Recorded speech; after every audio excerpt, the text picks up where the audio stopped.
पाकिस्तान में एक तबका ऐसा है जिसे मैं सबसे ज़्यादा पढ़ा लिखा समझता हूँ, और वो है हमारे वकील हजरात, हमारी वकला बरादरी, जिनको मैं समझता हूँ कि यार हमारे माशरे में जितना इल्म इन लोगों के पास है, जितने कवानीन ये लोग जानते हैं, जितना हमारी सोसाइटी को, हमारे समाज को, हमारी रियासत को, हमारी सियासत को ये लोग जानते हैं, कोई और लोग इतना नहीं जानते। अगर आप MBBS कर रहे हैं, इंजीनियरिंग कर रहे हैं तो, या कोई और प्रोफेशन में आप, तो फिर आपके पास उस प्रोफेशन का नॉलेज होगा। लेकिन अगर आप वकील हैं तो फिर आपके पास हर शोबे का नॉलेज आ जाता है, क्योंकि हर शोबे के लोगों के साथ आपका पाला पड़ता है। इस वजह से मैं पाकिस्तान में मौजूद वकला को एक पढ़ा लिखा तबका समझता हूँ, एक समझदार और सेंसिबल तबका समझता हूँ। लेकिन अफसोस की बात यह है कि काला कोट पहन के भी कुछ लोग बेवकूफ़ों वाली हरकतें कर रहे हैं। अफसोस की बात यह है कि यही काला कोट पहन के कुछ लोगों को इसी काले कोट की अहमियत का नहीं पता।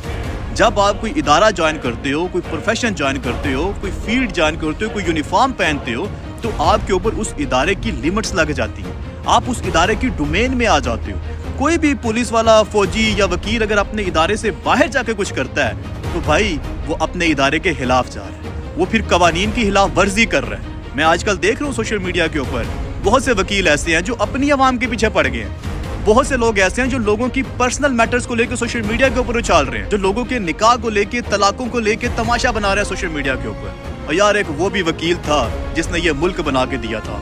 इस मुल्क को बनाने में वकला का कितना बड़ा किरदार था, क्या लेवल है वकला का यार। माशरे का पढ़ा लिखा, समझदार, सेंसिबल तबका समझा जाता है ये, लेकिन यही बंदे आके अपनी आवाम को, अपने लोगों को जनाब सोशल मीडिया के ऊपर नंगा कर रहे हैं। क्या वकालत का कोट पहन के आपको ये चीज़ें ज़ेब देती हैं कि आप सोशल मीडिया के ऊपर बैठ के काला कोट पहन के वहाँ पे डायलॉग बाजियाँ मारो, वहाँ पे टिकटॉक बनाओ, सिद्धू मूसेवाले के सॉन्ग लगाओ और लोगों को धमकियाँ दो कि सोने जड़ी गड्डी च बह के तू फोटो खचाई है, गड्डी तेरी नहीं। जड़ी बंदूक फाड़ के तू फोटो खचाइए, बंदूक भी तेरी नहीं।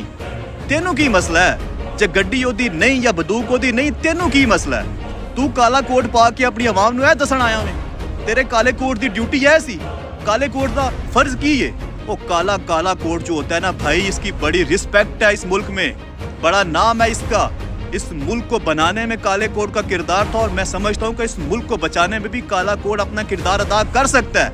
वो 26वीं आईनी तरमीम पास करवाई है उन लोगों ने, तुम्हारी सुप्रीम कोर्ट के ऊपर कब्जा करके बैठे हुए हैं। जाओ छुड़ाओ अपनी सुप्रीम कोर्ट का कब्जा, इतना ही दम है तुम्हारी टांगों में तो। और यहाँ पे बैठ के तुम लोगों को धमकियां दे रहे हो, तो लोगों की बंदूकों, लोगों की गाड़ियों के ऊपर तुम तबसरे कर रहे हो।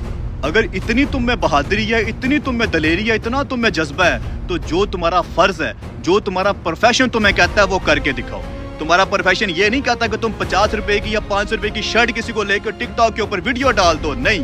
तुम्हारा प्रोफेशन ये कहता है कि तुम्हारी सुप्रीम कोर्ट के ऊपर कब्जा कर लिया गया 26वीं आईनी तरमीम करके, बचाओ उसको। ये तुम्हारा इदारा कहता है, ये तुम्हारा प्रोफेशन कहता है कि अपनी अदालतों को, अपने जजों को आजाद करवाओ। वो तुम्हारे जज थे ना जिन्होंने ये खत लिखा था कि हमसे जबरदस्ती डिसीजन करवाए जा रहे हैं, हमसे जबरदस्ती फैसले करवाए जा रहे हैं। क्या किया तुमने?